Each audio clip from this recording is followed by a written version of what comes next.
కనుక ఒకడు తన ప్రాణమును పోగొట్టుకుంటే వానికి ఏమీ లాభం లేదు అని చెప్పి ప్రభు చెప్పడం చూస్తాం. కాబట్టి ప్రాణము, ఆత్మ ఇలాగా రెండు పదాలు ఒకే పదంగా చెప్పడం జరుగుతుంది కొన్నిసార్లు. అయినప్పటికీ ఈ రెండు వేరువేరు, ప్రాణము, ఆత్మ, శరీరము, ఈ మూడు వేరువేరు అంశాలు. ఇక్కడ ఆయనలో జీవముండెను అని చెప్పేసి మనం చదువుతాం. ఇక్కడ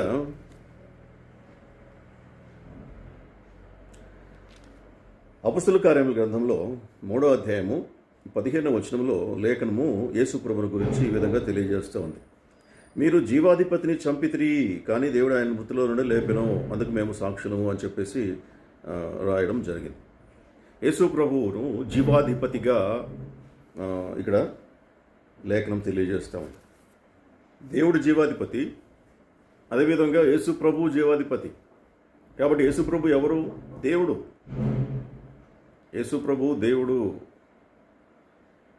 అందుకే ఆయనను జీవాధిపతి అని చెప్పేసి లేఖనం తెలియజేస్తాం. కాబట్టి ఆయనలో జీవముండెను, అదే జీవము మనుషులకు వెలుగయ్యుండెను. కాబట్టి జీవపు వెలుగు, మామూలు వెలుగు కాదు. ఇప్పుడు మామూలుగా మన వెలుగు, ఈ వెలుగు లైట్ల నుండి వచ్చేది, సూర్యుడి నుండి వచ్చేది వెలుగే. అయితే జీవాన్ని ఇచ్చేటువంటి వెలుగు యేసు ప్రభు. ఈ లైట్లో జీవం ఉండదు, కానీ జీవాన్ని ఇచ్చేటువంటిది జీవపు వెలుగు. నరుని నాసికారంధ్రములలో జీవవాయువును ఊదగా నరుడు జీవాత్మాయను అని చెప్పేసి మనకు ఆదికాండంలో వ్రాయబడినటువంటి విషయం మనం జ్ఞాపకం చేసుకోవాలి. కాబట్టి దేవుడు జీవాన్ని ఇచ్చినటువంటి వాడు. ఆ జీవము మనుషులకు వెలుగు. కనుక దాన్ని పోగొట్టుకున్నాడు మానవుడు. వెలుగును పోగొట్టుకున్నప్పుడు తిరిగి యేసు ప్రభు ఈ లోకంలోని రావతారిగా వచ్చి ఆ వెలుగును తిరిగి మనల్ని వెలిగించడం చూస్తాం. అందుకే ఆయనలో నిజమైనటువంటి వెలుగు ఉండేను అని చెప్పేసి 9వ వచనంలో అంటాడు. ఆయన నిజమైనటువంటి వెలుగు యేసు ప్రభు. వెలుగు నిజమైనటువంటి వెలుగు.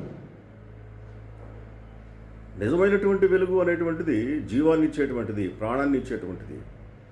యేసు ప్రభు ఈ లోకానికి జీవాన్ని ఇవ్వడానికి వచ్చాడు, ప్రాణం పోయటానికి వచ్చాడు. అపరాధముల చేతను పాపముల చేతను చనిపోయినటువంటి మనుషులకు ప్రాణాన్ని ఇవ్వటానికి, జీవాన్ని ఇవ్వటానికి ఆయన లోకంలోనికి వచ్చాడు. కాబట్టి ఆయన దేవుడు, జీవాధిపతి, మనుష్య రూపంలోనికి శరీరధారిగా ఈ లోకంలోనికి వచ్చాడు అని చెప్పడం ఇక్కడ యోహాను యొక్క ఉద్దేశం. ఆ వెలుగు చీకటిలో ప్రకాశించుచున్నది, కానీ చీకటి దానిని గ్రహింపకుండెను. చీకటి వెలుగు ఉన్న చోట ఉండటానికి ఇష్టపడడం కాదు, పారిపోతుంది. వెలుగు ఉన్న చోట చీకటి ఉండదు. చీకటి ఉన్న చోట వెలుగు లేదు అని అర్థం. వెలుగు లేకపోవడమే చీకటి. చీకటి అంటే ఏదో కాదు. చీకటి అంటే ఏదో కాదు, వెలుగు లేకపోవడం చీకటి. కాబట్టి ఆయనలో ఉన్నటువంటి వెలుగు చీకటిలో ప్రకాశిస్తూ ఉంది, కానీ చీకటి గ్రహింపలేదు. ఈ మాటలు ఇక్కడ మనము 3వ అధ్యాయంలో, యోహాను సువార్త 3వ అధ్యాయంలో చూడొచ్చు. దుష్కార్యము చేయు ప్రతివాడును 3:20 వెలుగును ద్వేషించును, తన క్రియలు దుష్క్రియలుగా కనపడకుండానట్లు వెలుగునొద్దకు రాడు. కాబట్టి వెలుగు ఎందుకు గ్రహింపట్లేదు అని చెప్పేసి ఇక్కడ రాయబడిందంటే, వెలుగు దగ్గరికి వస్తే చీకటి క్రియలన్నీ కూడాను బయలుపరచబడతాయి, అంధకార క్రియలన్నీ కూడాను కనబడతాయి. కాబట్టి చీకటి దగ్గరకు వెలుగు దగ్గరకు చీకటి రాదు. అంటే దాని అర్థం చీకటి సంబంధులు వెలుగునొద్దకు రారు. వెలుగు యేసు ప్రభు అయినప్పుడు, చీకటి సంబంధులు అపవాద శక్తులు అయినప్పుడు ప్రభువునొద్దకు వారు రారు. అదే మాట చీకటి దానిని గ్రహింపకుండాను అంటే అర్థం. లోకంలో వెలుగు ప్రకాశిస్తూ ఉన్నది, కానీ చీకటి దానిని గ్రహింపకుండెను. 6వ వచనం, దేవుని యొద్ద నుండి పంపబడిన ఒక మనుష్యుడు ఉండెను, అతని పేరు యోహాను. దేవుని యొద్ద నుండి పంపబడినటువంటి ఒక మనుషుడు అని చెప్పి బాప్తిసం ఇచ్చి యోహాను గురించి ఇక్కడ రాయబడినటువంటిది. బాప్తిసం ఇచ్చి యోహాను గురించి మనం చూస్తాము. లూకా సువార్తలో ఎలిజబెత్, జకరియా అనేటువంటి ఒక వృద్ధ యాజక దంపతులకు వృద్ధ వయసులో దేవుడు అనుగ్రహించినటువంటి కుమారుడు జకరియా. అది దేవుని యొక్క లేఖనానుసారం ఆయన ప్రవచన నెరవేర్పు కొరకు పంపబడినటువంటి వాడు యోహాను. దేవుని యొక్క పని మీద, ప్రత్యేకమైనటువంటి పని మీద పంపబడినటువంటి వాడు యోహాను. అందుకే ఇక్కడ దేవుని యొద్ద నుండి పంపబడిన ఒక మనుష్యుడు అనేటువంటి మాటను యోహాను, బాప్తిస్మిచ్చు యోహాను గురించి రాయబడింది. బాప్తిస్మిచ్చు యోహాను గురించి యెషయా గ్రంథంలో రాయబడింది. యెషయా గ్రంథంలో బాప్తిస్మిచ్చు యోహాను గురించి రాయబడినటువంటి అంశం ఏంటంటే, ఆయన అనగా బాప్తిస్మిచ్చు యోహాను ఎవరు అంటే, ప్రభు మార్గము సరళము చేయటానికి ప్రభువు కంటే ముందుగా పంపబడినటువంటి ఆయన దూత అని చెప్పేసి యెషయా గ్రంథంలో రాయబడింది. అదే మాటను లూకా భక్తుడు లూకా సువార్తలో రాస్తాడు. లూకా సువార్తలో మనం చూసినట్లయితే లూకా సువార్త మొదటి అధ్యాయం 2వ అధ్యాయంలో చూస్తే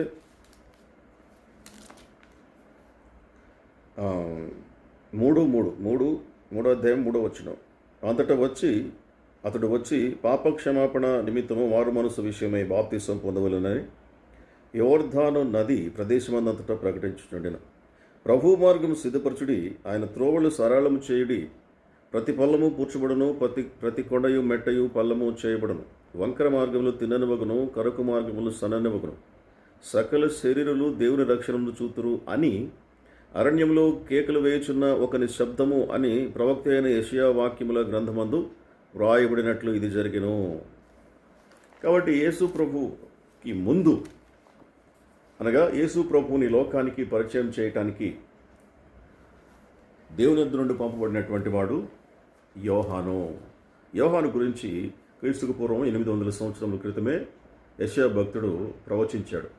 ప్రభు మార్గము సరళం చేయటానికి ప్రభు కన్నా ముందు వచ్చినటువంటి వాడు యోహాను అని చెప్పేసి. అందుకే ప్రభు కన్నా ముందు ఎలిజబెత్ గర్భవతి అని చెప్పేసి మనము లూకా సువార్తలో చదువుతాం, 1వ అధ్యాయం.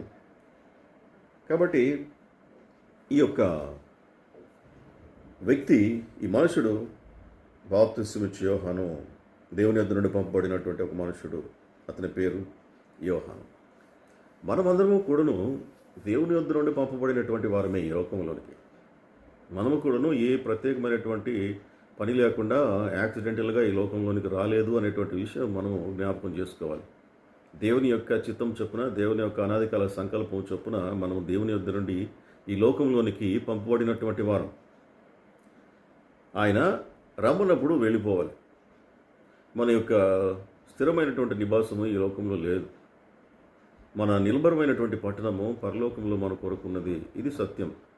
అక్కడ నుండి మనల్ని దేవుడు పంపాడు, మనం ఇక్కడికి వచ్చాం. ఇక్కడ ఎంతకాలం ఉండాలి, ఏం చేయాలి అనేటువంటిది ఆయన నిర్ణయం. కనుకనే ఆయన నిర్ణయానుసారంగా బాప్తిస్మిచ్చు యోహానును ఆయన పంపించాడు. ఆయన పని అయిపోయిన తర్వాత తిరిగి తీసుకున్నాడు. సడన్గా హేరోదు అతని తల నరికించి చంపించి వేయడం మనం చూస్తాం. కనుక ఈ లోకంలో నుండి వెళ్ళిపోవడం అనేటువంటిది తథ్యం. ఖచ్చితంగా అది ఏదో ఒక రోజు జరుగుతుంది. అది వయసుతో నిమిత్తం ఉండదు. అది స్త్రీ పురుష, చిన్న పెద్ద అనేటువంటి భేదం ఉండదు. ప్రభు ఎంతవరకు ఈ లోకంలో ఉండాలని మనకు నిర్ణయించాడో అంతవరకు ఉంచుతాడు. ఈ బాప్తిస్మిచ్చు యోహాను వలనే మనం కూడాను ఒక ప్రత్యేకమైనటువంటి పని నిమిత్తం ఈ లోకంలోకి పంపబడినటువంటి వారము. మనలందరినీ కూడాను దేవుడు జగత్తుకు పునాది వేయబడక ముందే ఆయన చిత్తంలో ఎరిగి ఉన్నాడు అని చెప్పి లేఖనం తెలియజేస్తూ ఉంది. కాబట్టి యాదృచ్ఛికంగా కోయిన్సిడెంటల్గా మనము ఈ యొక్క ఆ, గూగుల్ మీట్లో కలుసుకోవడం లేదు. ఇదంతా కూడాను దేవుని అనాదికాల సంకల్పం అని చెప్పేసి మనం జ్ఞాపకం చేసుకోవాలి, అర్థం చేసుకోవాలి. కాబట్టి ఆయన చిత్తానుసారంగానే మనము ఈ విధంగా కలుసుకుంటున్నాం, ఈ విధంగా వాక్యాన్ని ఒకరికొకరు ప్రకటించుకుంటున్నాం, ఈ విధంగా ఆత్మీయంగా ఒకరినొకరు బలపరుచుకుంటూ అనేకుల కొరకు దేవుని సన్నిధిలో ప్రార్థన చేస్తూ ఉన్నాము. ఇది దేవుని చిత్తం, ఇది అనాదికాల సంకల్పం. కాబట్టి ఆయన చిత్తానుసారమైనటువంటి జీవితాన్ని మనం జీవించి ఆయన రమ్మన్నప్పుడు ఈ లోకంలో నుండి వెళ్ళిపోవాలి. కాబట్టి ప్రతి ఒక్కరికి ఒక ప్రత్యేకమైనటువంటి ఉద్దేశం ఉంది. నాకు ఏమి లేదు, నేను పేద, లేకుంటే నేను వయసు అయిపోయిందనో, లేకుంటే చదువు లేదనో, ఇటువంటివన్నీ కొంతమంది అనుకుంటూ ఉంటారు. ఏ ప్రత్యేకత లేదు నాకు, నేనేం చేయగలను అని. ఏమీ చేయలేకపోతే దేవుడు ఈ లోకంలో ఉంచడు. ఏదో చెయ్యాలనే దేవుడు ఈ లోకంలో ఆయన చిత్తం ఉండబట్టే మనల్ని అందరినీ ఉంచాడు. కాబట్టి దేవుని చిత్తం ఏదో దాన్ని తెలుసుకుంటూ ముందుకు కొనసాగడమే మన యొక్క కర్తవ్యం. ఆ విషయాన్ని రోమీయులకు రాసిన పత్రికలో 12వ అధ్యాయం చూస్తే 2వ వచనం, రోమా 12:2లో ఈ విధంగా లేఖనం తెలియజేస్తాను. మీరు ఈ లోక మర్యాదను అనుసరింపక ఉత్తమమును అనుకూలమును సంపూర్ణమునై ఉన్న దేవుని చిత్తమేదో పరీక్షించి తెలుసుకున్నట్లు మీ మనస్సు మారి నూతన మగుట వలన రూపాంతరము పొందుడి.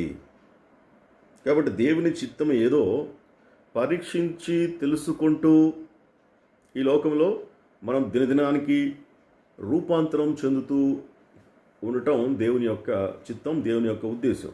అందుకే ఈ లోకంలోనికి మనల్ని పంపించాడు. కాబట్టి ఎప్పుడూ కూడా మనం అనుకోకూడదు మనకి ఏ ప్రత్యేకత లేదు, మనం ఊరికనే వచ్చాము, లేకుంటే యాదృచ్ఛికంగా ఈ లోకంలో ఉన్నాము అని చెప్పి అనుకోకూడదు. ప్రతి వ్యక్తి దేవుడు డిజైన్ చేసినటువంటి, రూపించినటువంటి వ్యక్తి. ప్రతి ఒక్క వ్యక్తికి ఆయన నియమించినటువంటి పని ఒకటి ఉంటుంది. దాన్ని తెలుసుకున్నటువంటి వాడు ధన్యుడు. అది లేఖనం చెప్పేటువంటి మాట. దేవుని చిత్తాన్ని మన జీవితాల్లో ఏ విధంగా ఉందో తెలుసుకొనగలగటం అనేటువంటిది ఆశీర్వాదకరం, ధన్యకరం. ఎందుకంటే దాని అనుగుణంగా మనము చేస్తాం కాబట్టి చేయాలి. కనుక ఇక్కడ యోహాను తన పని ముగించిన వెంటనే దేవుడు ఆయన తీసుకున్నాడు. ఆయన మధ్యలోనే ఈ లోకం వదిలిపెట్టి వెళ్ళిపోయాడు. ఆయన గురించి లేఖనం ఏం తెలియ యేసుప్రభు అంటాడు, స్త్రీలు కలిగిన వారిలో యోహాను కన్నా గొప్పవాడు లేడు అని నిశ్చయంగా నేను తెలియజేస్తున్నానని చెప్పాడు. కాబట్టి ప్రత్యేకత అనేటువంటిది ప్రతి వ్యక్తిలో కూడా ఉంది. మనలాగా ఎవరు ఉండరు, మనం పని చేసినట్టు ఎవరు చేయరు. ఇప్పుడు మార్తక్క చేసినట్టు ప్రార్థన నిర్మలక్క చేయలేదు. నిర్మలక్క చేసినట్టు మార్తక్క చేయలేదు. ఆమె ప్రార్థన ఆమెది, ఈమె ప్రార్థన ఈమెది. అది ఎలాగున సాధ్యమైంది? అది దేవుని యొక్క క్రియేటివిటీ. ఒకరిలాగా ఒకరు ప్రపంచంలో ఎవ్వరూ ఉండరు. నీలాగా నువ్వు తప్ప ఈ లోకంలో ఎవ్వరు ఉండరు. నీ చేతి గుర్తులు ఇంకొకరికి ఉండవు. నీ ఐసు ఈ లోకంలో ఎవ్వరికి ఉండవు. అందుకే ఐడెంటిఫికేషన్ కోసం ఈ ప్రింట్స్ థంబ్ ఇంప్రెషన్స్ తీసుకుంటారు. ఎందుకు? ఇక ప్రపంచంలో ఈ 700 కోట్ల మందిలో ఎవ్వరికి ఆ ఫింగర్ ప్రింట్స్ ఉండవు. ఎప్పుడు గతించిన కాలంలో కానీ, రాబోయేటువంటి కాలంలో కానీ, గతించిన వారు కానీ, పుట్టబోయేటువంటి వారు కానీ. చూసారా దేవుడి యొక్క ఆ క్రియేటివిటీ అనేటువంటిది ఎంత గొప్పదో. సృష్టికర్త మనల్ని ప్రత్యేకమైనటువంటి వ్యక్తిగా చేశాడు. మనలాగా ఇంకొకరు ఉండకుండా చేశాడు. అది ఆయన యొక్క ప్రత్యేకత. ఈ లోకంలో మనము ఒక్కళ్ళమే ఉంటాం, మనలాగా ఎవ్వరూ ఉండరు. మనకంటే గొప్పవాళ్ళు ఉండొచ్చు, లేకుంటే మనకంటే తక్కువ వాళ్ళు ఉండొచ్చు, కానీ మనలాగా ఎవరు ఉండరు. అది గొప్ప విషయం. ఒకవేళ ఈ స్టేట్మెంట్ గర్వము తోటి చెప్పేది కాదు, ఇది ఫ్యాక్ట్. ఇది ఎందుకంటే ఇక్కడ మనల్ని హెచ్చించుకోవడానికి కాదు ఇది చెప్పేది. దేవుని యొక్క ఆయన సృష్టిని హెచ్చించేటువంటి క్రమంలో ఈ మాట మనం చెప్పుకుంటున్నాం. నీలాగా నాలాగా మనలాగా ఇంకొకరు ఉండరు. అటువంటప్పుడు దేవుడు మనకిచ్చినటువంటి పని మనదే. అది ఒక్కొక్కరు ఒక్కొక్క స్టైల్లో చేస్తారు. అది వారికి దేవుడు ఇచ్చినటువంటి శైలి. అందరూ ప్రవక్తలు ఉన్నారు.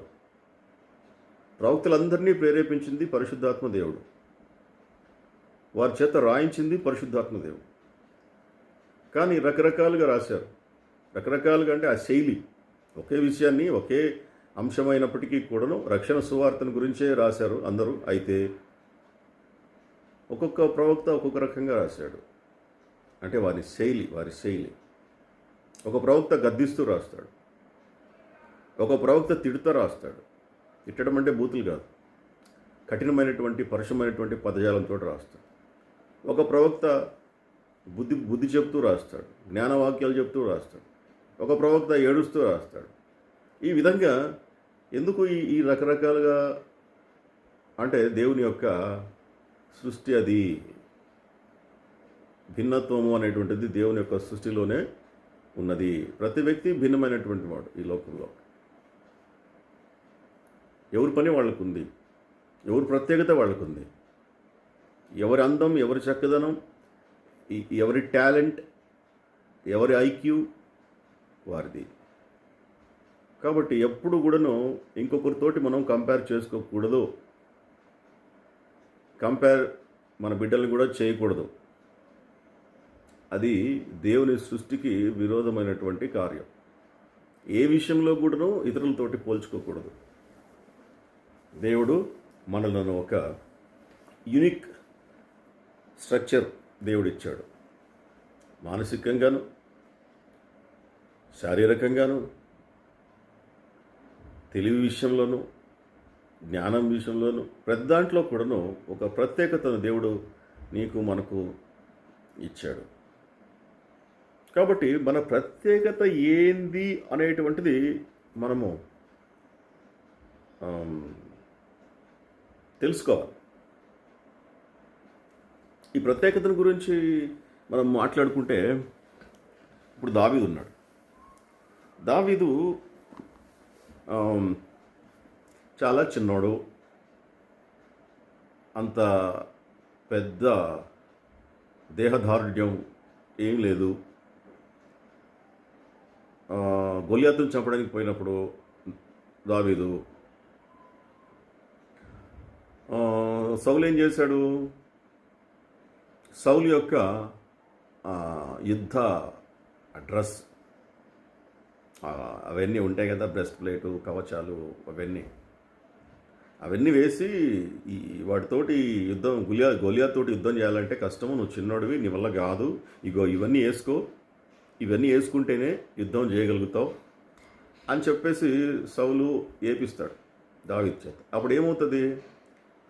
అవన్నీ వేసుకుని దావీదు 2 అడుగులు వేస్తే తన వల్ల కాదు, నడవడానికి కూడాను చేత కాదు. ఇప్పుడు యుద్ధము అనేటువంటిది యెహోవాదే అని చెప్పేసి దావీదు అన్నప్పుడు ఆ యుద్ధము ఎట్లా అయినా ఆయన చేస్తాడు. కానీ మనుషులు ఏమనుకుంటారు? యుద్ధం అంటే ఇట్లా చేయాలి, ఈ కవచం పెట్టుకోవాలి, ఈ కత్తి పట్టుకోవాలి, ఈ డాలు పట్టుకోవాలి, ఈ ఈట పట్టుకోవాలి, ఇవన్నీ తీసుకొని యుద్ధానికి పోవాలి, ఇది పద్ధతి అని ఒక సిస్టమ్ లోకం రూపొందిస్తుంది. దాని ప్రకారం పోవాలి అని చెప్పేసి మనల్ని బలవంతం చేస్తుంది. కానీ దేవుడు మనకు ఏ విధమైనటువంటి ప్రత్యేకత ఇచ్చాడో అనేటువంటిది అది వాళ్ళకి తెలియదు, లోకానికి తెలియదు, కనీసం ఇంట్లో వాళ్ళకు కూడా తెలియదు. అది మనమే తెలుసుకోవాలి దేవుని వాక్యపు వెలుగులో. దావీదుకు ఇచ్చినటువంటి ప్రత్యేకత ఏంది? ఒడిసెలతోటి కొట్టడం, స్లింగ్ షాట్, దాంతో రాయి పెట్టి కొట్టడం అనేటువంటిది డేవిడ్కి దేవుడు ఇచ్చినటువంటి ప్రత్యేకత విద్య. ఇప్పుడు ఆయన యుద్ధం చేయాలంటే దాంతోనే చేయగలుగుతాడు. కానీ కత్తి, ఈటె, డాలు ఇచ్చి యుద్ధానికి పోయేటప్పుడు ఆ డ్రెస్ వేసి యుద్ధానికి అంటే పోలేడు. కాబట్టి నాకు అవసరం లేదు ఇవి అని చెప్పాడు. అవన్నీ తీసి ప్రక్కన పెట్టేశాడు. ప్రక్కన పెట్టేసి ఆ ఏట్లోనికి వెళ్ళి 5 నున్నని రాళ్ళు ఏరుకొని ఒడిసెల రాయిలో రాయి పెట్టి తిప్పి తిప్పి తిప్పి ఒకే షాట్ కొట్టాడు. అవతల వ్యక్తికి అన్నీ ఉన్నాయి, దేహదారుఢ్యం ఉంది, ఈట ఉంది, కత్తి ఉంది, అన్నీ ఉన్నాయి. కానీ ఏమైంది? ఈయన స్టైల్ ఇది, దావీదు స్టైల్ ఇది. ప్రతి వ్యక్తికి ఒక స్టైల్ ఉంటుంది. అంటే యుద్ధం చేయమని కాదు, వడిసెలు తీసుకొని కొట్టమని కాదు అర్థం. దావీదులాగా ప్రతి వ్యక్తికి ఒక ప్రత్యేకత ఉంటుంది అనేటువంటిది ఇక్కడ మనం తెలుసుకోవాలి. ఆ ప్రత్యేకత ఏంటిదో మనం తెలుసుకొని దానికి అనుగుణంగా దాని ప్రకారంగానే మనము చేయగలిగితే మనం వచ్చిన పని సార్థకత అయినట్టే, మన జీవితం సాఫల్యత పొందినట్టే. లైఫ్ అచీవ్మెంట్ అంటారు కదా, జీవన సాఫల్యత. మనం ఇక్కడికి వచ్చినందుకు ఆ పని చక్కగా మనము చేసినట్టే. ఈయన ఆ విషయాన్ని ముందే గ్రహించే తెలుసుకున్నాడు. ఎవరు? ఈ యోహాను. దేవుని ఎదురు నుండి పంపబడినటువంటి ఒక మనుష్యుడు ఉండెను, అతని పేరు యోహాను. అందుకే ఆయన సొసైటీలో అందరిలాగా ఉండలేదు. ఒక యాజకుని కుమారుడిగా అతడు మంచి పొజిషన్లో ఉండొచ్చు, సొసైటీలో గొప్పోడిగా చలామణి కావచ్చు, పేరు ప్రఖ్యాతులు కూడాను ఉంటాయి, ఇన్ఫ్లుయెన్స్ ఉంటుంది యాజక కుటుంబాలకు. కానీ యోహాను అవన్నీ కూడాను వదులుకున్నాడు. మంచి తిండి వదులుకున్నాడు, మంచి బట్టలు వదిలేశాడు, ఆ యాజక ఆ వృత్తి ఏదైతే ఉందో అది కూడా వదిలేశాడు. ఎందుకు? దేవుని ప్రణాళిక ప్రారంభమైంది అక్కడ. ఇంకా యాజక ధర్మాలన్నీ ఉండవు, ఇక అయిపోయింది. యేసుప్రభు ఎప్పుడైతే వచ్చాడో గీజకులు ఇక లేరు.